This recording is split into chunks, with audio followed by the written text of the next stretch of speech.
In the Factor original segment tonight, are conservatives a dying breed? A new book by the editor of the New York Times Book Review says yes. So why has Sarah Palin's memoir, which won't even be released until next month, already rocketed to #1 on Amazon.com's bestseller list? Bill recently challenged Sam Tannenhaus, the author of the book, The Death of Conservatism. So in your book you have classical conservatives and movement conservatives. What's the difference?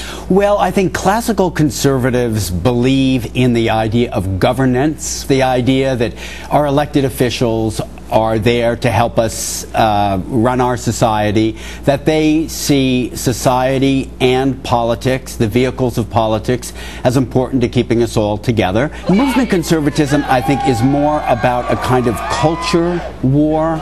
It's about defining who the enemies might be in our society. Can't you be both? You can be both. And in fact, as I point out in the book, some of the great modern conservatives have done precisely that. Ronald Reagan's a really good example. We did a poll last week asking our viewers to say which news organizations they trusted the least, and the New York Times was second. NBC News came in first.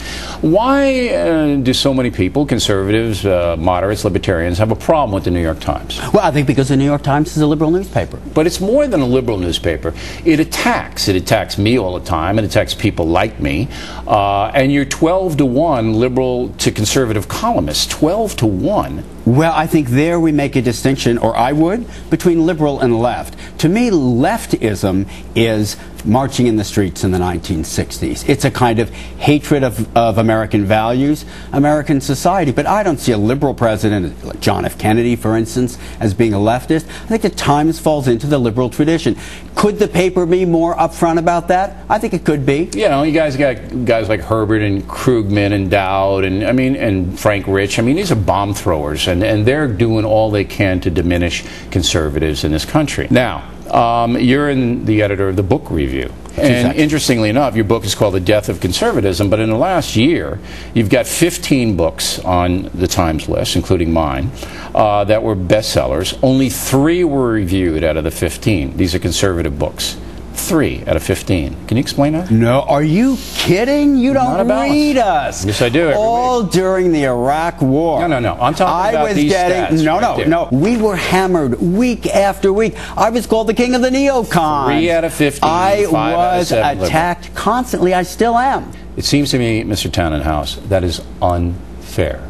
Am I wrong? Well, you may be right, but I'll tell you the grounds. Okay, if I may be right, why do you allow it to happen? Well, I'll tell you what happens. First of all, someone like yourself dominates the most important book in our section. You have an enormous platform. We review 1% of the books published each year. But these are huge books. Well, that's exactly the point. All right, now. Partly because they're so big, our readers don't need us to tell us about them. Do you think you're a fair man?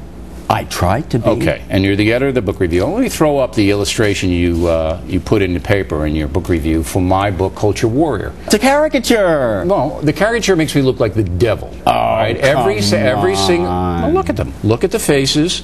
Look at them closely. It is a parody of views of you. All right, parody, caricature. Come on, we caricature everybody. Look at the way we caricatured Hillary Clinton. I've never seen anybody caricatured to that degree. Oh, and you didn't see our Hillary Clinton review? I didn't. Okay. Death of Conservatism is Mr. Tannenhaus's book, and we appreciate you coming in. My pleasure. All right.